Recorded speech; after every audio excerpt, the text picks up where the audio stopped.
Hello मेरे प्यारे बच्चों, क्या हाल चाल है। आई होप आप जहाँ भी होंगे खुश होंगे, मस्त होंगे, एंजॉय कर रहे होंगे। मेरे प्यारे बच्चों का स्टडी पावर सेंटर में बहुत बहुत स्वागत है। मेरे प्यारे बच्चों, हमने लास्ट लेक्चर में डिस्कस की थी प्रश्नावली 6.3 और पढ़ रहे थे मोस्ट इंपॉर्टेंट क्वेश्चन ट्रायंगल। तो मेरे प्यारे बच्चों, आप सब वीडियो को ज़्यादा से ज़्यादा वॉच करें और मोस्ट इंपॉर्टेंट क्वेश्चन को सॉल्व करने का प्रयास करते हैं। आइए देखते हैं आज क्वेश्चन जो है, क्वेश्चन नंबर 3 और 4। क्वेश्चन नंबर 3 और 4 हर बार बोर्ड पेपर में मेरे प्यारे बच्चों 2 से 3 नंबर हर बार, ये 14 नंबर क्वेश्चन जो यहाँ पे लिखा गया है हर बार पूछा जाता रहा है। 22 से 23। क्वेश्चन नंबर 3 में कहा है संलग्न एबीसीडी जिसमें एबी समांतर क्या है, डीसी है, कि विकर्ण एसी और बीडी परस्पर ओ पर प्रतिच्छेद करते हैं।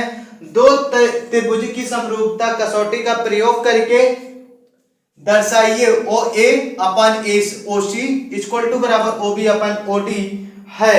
तो मेरे प्यारे बच्चों, आइए देखते हैं थर्ड क्वेश्चन क्या कह रहा है। थर्ड क्वेश्चन कह रहा पहला,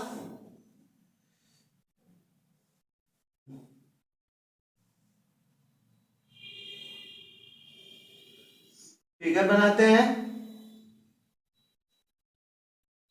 फिगर थोड़ा रॉन्ग हो गया, फिर से।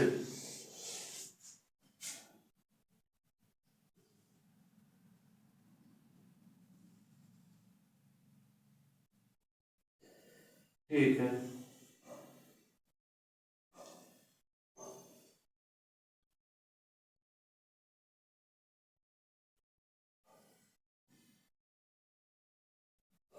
फिगर बन गया मेरे प्यारे बच्चों। अब कहा विकर्ण, विकर्ण खींचने को कहा।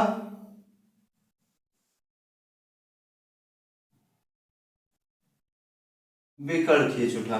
अब विकर्ण में कहा है ए बी समांतर डीसी है। तो मेरे प्यारे बच्चों, कौन सा समांतर है, ए बी समांतर है किसके, डी सी के। मतलब ये लिख उठा ए बी समांतर किसके, डी सी। और कहा है विकर्ण एसी और बीडी, मतलब एसी और बीडी किस पे प्रतिच्छेद करती है, ओ पर। दो त्रिभुजों को समरूप कसौटी का प्रयोग करके दर्शाइए। ओ ए ओ सी अब इक्वल टू ओ बी अपन ओ डी। तो मेरे प्यारे बच्चों, अगर इसको जहां पे प्रतिच्छेद कर रही है इसको ऐसे लाइन खींचते हैं इसी के पैरेलल में, तो इसका नाम दे देते हैं ई और इसका नाम दे देते हैं एफ। फिगर समझ में आई मेरे प्यारे बच्चों, फिगर समझ में आ गई होंगी। अब कहा त्रिभुज संलग्न एबीसीडी में ए समांतर इसके हो गया, मतलब दो विकर्ण एसी और बीडी ओ पर प्रतिच्छेद करती है। तो दो त्रिभुजों को समरूपता कसौटी का मतलब जो आधारभूत समरूपता हम सब पढ़े थे, आधारभूत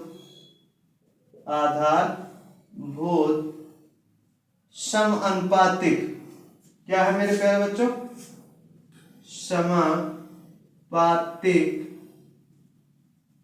पातिक। उसके बाद क्या था, प्रमेय था मेरे प्यारे बच्चों। ठीक, यही था, यही हम सब पढ़े थे। अब इसमें क्या करना होगा मेरे प्यारे बच्चों, इसमें देखना होगा त्रिभुज एबीसी में।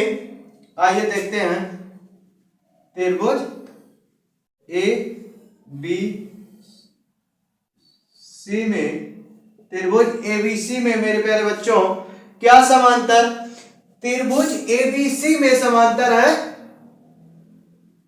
बीएफ। ये भुजा बराबर होगी सीएफ के, बीएफ भुजा समांतर होगी किसके, सीएफ के। तो ए भुजा किस भुजा के बराबर होगी, ओएफ। ओएफ जो भुजा होगी किसके, एबी के। ए बी भुजा बराबर होगी ए बी, समांतर होगी ओ एफ की। ठीक, इतनी बात समझ में आ रही है। अगर इतनी बात समझ में आ रही है तो मेरे प्यारे बच्चों ए भुजा जब इस भुजा के बराबर है तो हम कर सकते हैं क्या, ओ ए भुजा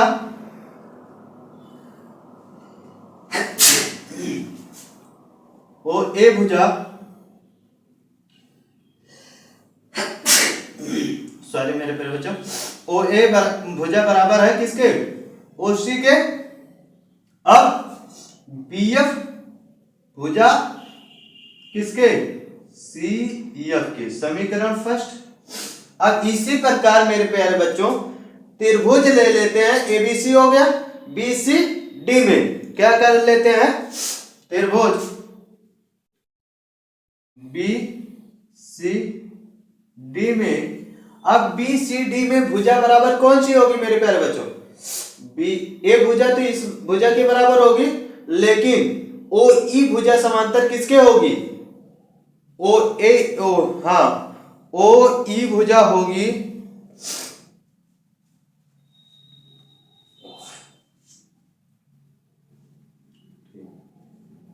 ओ एफ भुजा होगी डीसी की। ठीक, अब मेरे प्यारे बच्चों इसमें भी वही देखना होगा, ए भुजा ओसी के ओ ए भुजा बराबर है किसके, ओ सी के, और दूसरा क्या है बी एफ भुजा बीसीडी की बात कर रहा है तो सी एफ, समीकरण 2 में। तो मेरे प्यारे बच्चों समीकरण फर्स्ट और सेकेंड में तुलना जब करेंगे तो B F upon C F हमें कॉमन मिल रहा है, सॉरी अच्छा ओ बी, मेरे प्यारे बच्चों ए बी सी डी की बात कर रहा है तो ओ बी भुजा बराबर होगी, ओ बी भुजा बराबर होगी ओ डी की, सॉरी यहां पे कर दे रहे हैं समीकरण फर्स्ट एवं सेकेंड की तुलना करने पर ठीक, क्या करने पर, तुलना करने पर, तो ओ ए अपान ओ सी ओ बी भुजा बराबर है ओ डी की। तो मेरे प्यारे बच्चों सिद्ध क्या करना था, यही तो हमारा क्या आ गया, आधारभूत समानुपातिक प्रूफ। ठीक, ये हो गया क्लियर मेरे प्यारे बच्चों। अब देखिए एक बात, हमने कहा है एबीसीडी एक संलग्न भुजाएं हैं और इसमें एसी और बीडी जो विकर्ण एक दूसरे पे प्रतिच्छेद करती है वो है ओ, और ईएफ इसके समांतर मतलब एबी के समांतर ईएफ और ईएफ के समांतर डीसी भुजा खींची। तो त्रिभुज एबीसी में, त्रिभुज एबीसी में एबी भुजा जो समांतर है किसके, ओएफ के, तो ओ ए भुजा किसके बराबर है, ओसी के भुजा के बराबर है, तो ये बीएफ भुजा जो ए भुजा है इस भुजा के बराबर होगी, समीकरण फर्स्ट। अब ये त्रिभुज तो क्लियर हो गया, त्रिभुज बीसीडी में, बीसीडी में, तो मेरे प्यारे बच्चों ओबी जो भुजा होगी ए भुजा बराबर होगी किसके, ओडी के, मतलब इस भुजा के बराबर होगी, तो इस भुजा के बराबर होगी, तो मेरे प्यारे बच्चों ये भुजा इस भुजा के बराबर होगी। तो हम समीकरण सेकंड बना लेते हैं, फर्स्ट और सेकंड की जब तुलना करते हैं तो देख रहे हैं एक चीज कॉमन मिल रहा है, यहाँ पे एक चीज कॉमन मिल रहा है दोनों में, तो हमें सिद्ध क्या करना था, ओ ए ओ सी, तो ओ ए ओ सी इस भुजा में आ गई, मतलब ओ ए भुजा इस भुजा के बराबर हो गई, ओ बी जो भुजा है ए भुजा बराबर है ओडी की, मतलब यही तो हमें सिद्ध करना था, तो हमारा प्रूफ हो गया। आई होप आपको समझ में आया होंगे, कर लीजिए जल्दी से। ठीक है मेरे प्यारे बच्चों, वीडियो को सब्सक्राइब नहीं करते और सब सब्सक्राइब कर दिया करो। ठीक है, अब आइए आते हैं,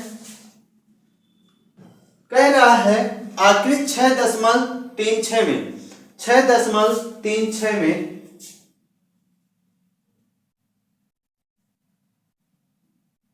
ठीक है, कह रहा 3.36 में क्यू आर भुजा क्यू आर बटे क्यू एस, मतलब क्यू आर ये जो भुजा है किसके, इस भुजा के, और क्यू टी भुजा है मतलब ये भुजा है पी आर की, मतलब इस भुजा की। ठीक, कोण 1 बराबर 2, मतलब कोण Q जो है कोण 2 के बराबर है। दर्शाइए कि PQS समरूप है TQR के। तो मेरे प्यारे बच्चों हमने क्या त्रिभुज को अलग अलग करके देखते हैं एक बार। क्या कहा है पहला त्रिभुज कहा है PQS। तो मेरे प्यारे बच्चों हम त्रिभुज PQS बनाते हैं। तो Q कितने कोण का? इतना। और दूसरा त्रिभुज क्या है? समरूप TQR।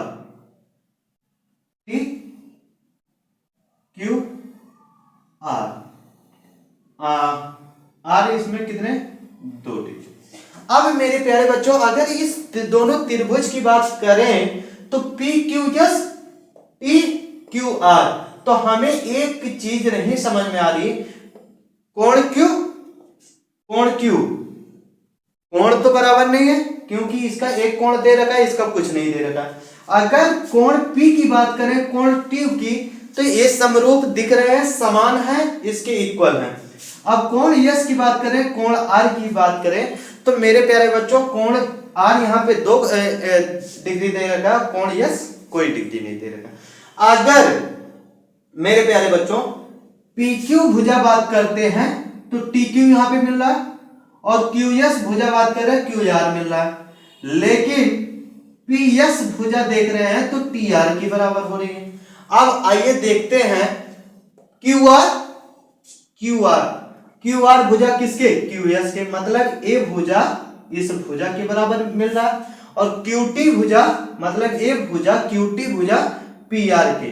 मतलब मेरे प्यारे बच्चों अगर बात कहीं फंस रही है तो ये जो PR है, PR हमको नजर नहीं आ रहे हैं क्योंकि TR है यहाँ PS है। तो TR अगर PR में हम बदलते हैं तो हम क्या कर ले जाएंगे? सिद्ध कर ले जाएंगे मेरे प्यारे बच्चों। आइए देखते हैं कैसे होता है। तो दिया क्या है मेरे प्यारे बच्चों? दिया है QR QS अपन QT PR इतना दे रखा है, तथा क्या कह रहा है? तथा कोण 1 बराबर कोण 2 है। ठीक है, इतनी बात तो समझ में आ गई। अब क्या करना है? सिद्ध करना है। सिद्ध क्या करना है मेरे प्यारे बच्चों? त्रिभुज सिद्ध क्या करना है? त्रिभुज PQS समरूप त्रिभुज TQR। ठीक, इतनी बात आपको समझ में आई होंगी। अब कह रहा उपपत्ति, हम चलते हैं, क्या करते हैं? उपपत्ति। अब त्रिभुज को मेरे प्यारे बच्चों बड़े ध्यान से समझिएगा। त्रिभुज में कहा है, पहला हम क्या करते हैं? PRQ ले लेते हैं। एक त्रिभुज ले लेते हैं मेरे प्यारे बच्चों, इसी में क्या ले लेते हैं? त्रिभुज PRQ। इतना जब ले लेते हैं मेरे प्यारे बच्चों, या नाम ऐसा करते हैं, Q इसको दे, R इसको दे। अब नाम PQR पूरा नाम ले लेते हैं। तो मेरे प्यारे बच्चों हमें पता है कोण Q जो है 1 है, कोण R क्या है? 2 है। तो मेरे प्यारे बच्चों एक बात क्लियर हो गई, जब कोण बराबर होंगे तो भुजा बराबर होंगे, कोण बराबर होंगे तो हम ये कर सकते हैं कोण Q बराबर कोण R और कोण 1 बराबर कोण 2। इतनी बात अगर आपको समझ में आ गई मेरे प्यारे बच्चों, तो हम क्या करते हैं? त्रिभुज PRQ में अब PRQ में मेरे प्यारे बच्चों कोण 1 बराबर कोण 2 जो हमने बताई। अब कैसे बताई? PQ कोण PQ बराबर PR। इतनी बात समझ में आ गई। समझ में भी काहे नहीं आना चाहिए, 3 त्रिभुज इसी से बन गए हैं, तो बड़ी आसान भाषा में समझ में आ जानी चाहिए। तो मेरे प्यारे बच्चों अब ये जो आप त्रिभुज देख रहे हैं, क्या देख रहे हैं? QR भुजा बराबर है किसके? QR भुजा बराबर है किसके? QS के। इतनी बात समझ में आ गई। QT टी भुजा किसके, क्यूटी भुजा बराबर है किसके, पी क्यू के, पी क्यू के। इतनी बात समझ में आ गई। तो मेरे प्यारे बच्चों पी आर भुजा बराबर है किसके, पी क्यू के। तो किसके, साइड एंगल साइन, समरूपता कसौटी से। समरूपता हम सब पढ़ चुके हैं, आप ना पढ़े होंगे तो एक बार रिपीट कर लीजिएगा, समरूप कसौटी से। ठीक, इतना हो गया। तो क्यू आर क्यू एस दिख रहा है ना, क्यू टी पी क्यू। तो मेरे प्यारे बच्चों अगर भुजा आपकी क्लियर हो गए तो हम कर सकते हैं कोण क्यू बराबर, कोण क्यू बराबर कोण क्यू, क्योंकि साइड एंगल साइड की समरूपता से हम कर सकते हैं कोण क्यू इक्वल टू बराबर कोण क्यू। तो आता त्रिभुज पी आर क्यू समरूप हैं किसके, P Q T Q R. बस सिद्ध हो गया मेरे ख्याल में। आई होप आपको वीडियो पसंद आया हो तो लाइक कर दे, चैनल को सब्सक्राइब जरूर कर लें। बहुत जल्द